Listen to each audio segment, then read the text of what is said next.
Hi, welcome to your first midweek caring moment. My goal here is to empower and equip you to care well for yourself and care well for your loved ones. So whether you're in a caregiving situation right now or anticipate doing it in the future, or you're just wanting to learn how to take care of yourself, I'm here to empower and equip you. So today what I'm talking about is loving on the grieving and how we can care for them. Our small community near ours has just suffered some devastating losses recently, and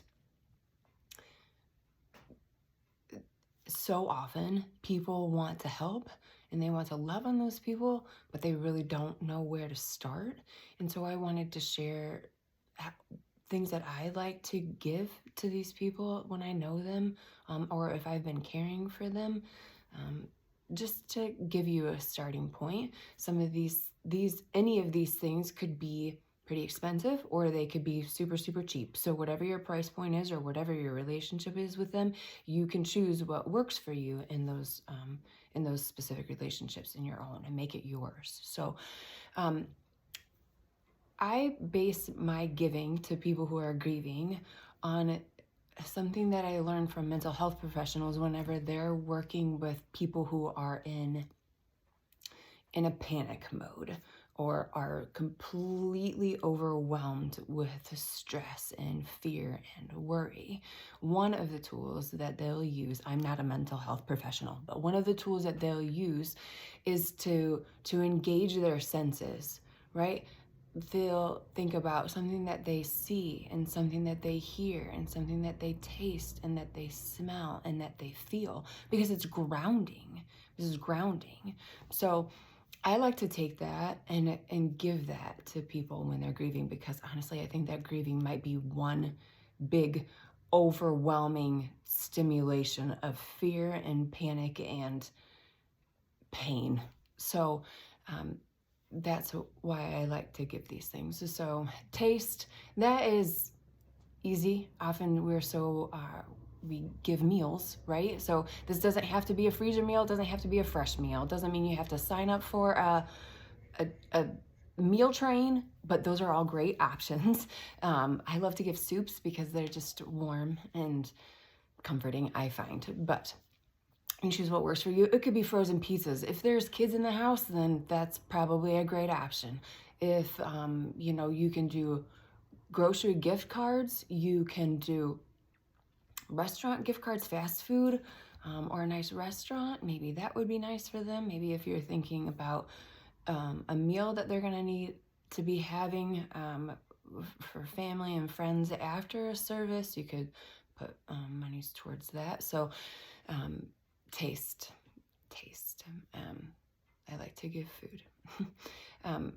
So often I think when people are in these situations, they're just overwhelmed with the number of decisions that they make, and eating can kind of fall by the wayside, especially some people when they're stressed don't like to eat. So making sure that they have that is helpful.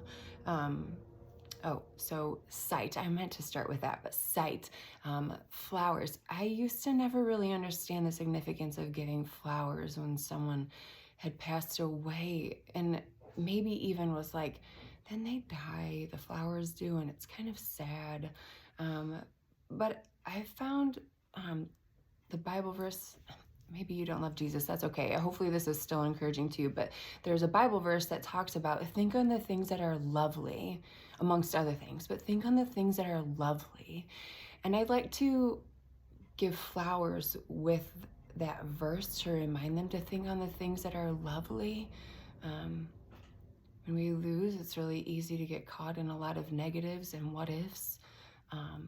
And my hope and prayer when I give those flowers, and again, that could be really inexpensive or that could be super expensive. You choose your price point, but to remind them to use that to think on things that are lovely. Think about the great memories that you had with them. Think about what you want to remember about your loved one that's passed away.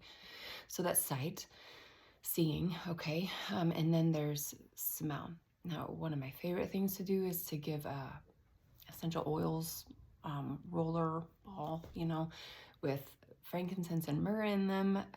There's just deep significance to them, but there is truth to, and studies that prove actually that smelling, it does great things. It helps with sleep, it helps with anxiety, it helps with pain, it helps with some of those things. But one of the most exciting things I think about smells is that it's directly, I think it's attached to like your olfactory, something like that, that it literally is attached to a memory center.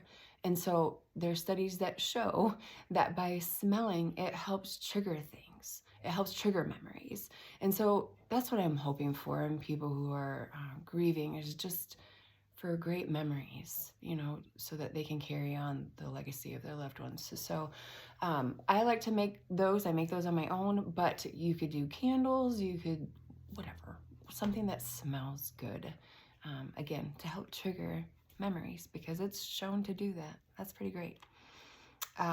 What haven't I talked about? I talked about sight and smell, touch. This could be a blanket. It could be a box of tissues. It could just be something that if you were doing this for a child, maybe something like that they could just touch, that's silky or something. I hope usually when I'm doing it that it's like they can just feel that they're loved and hugged. So that's touch. And then here, I often will share a poem. I have a favorite, and I think I linked to it in your email if you want more information on that, or just suggestion. There's so many. And if you found comfort in any, share that. I would encourage you to share it without saying something to the effect of, I know exactly how you feel. Because I've seen a lot of people pass away in lots of different situations, but it's never the same.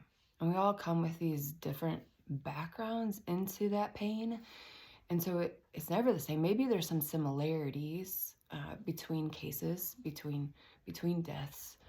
Maybe you've both lost a mother. Maybe you've both lost a kid, even, God forbid. Maybe whatever it is, it's not exactly the same. And so I don't encourage sharing a poem because you're saying, I know exactly how you're feeling. It's just to hear something encouraging. And then I think the biggest gift that you can give them is to hear them. So let them talk out their story if and when they're ready to hear them for them. So that's my encouragement for the week. If you have questions, or if there's more information that you would like to hear about that, please reach out to me. My email is below, my website's below. Blessings to you. Shalom.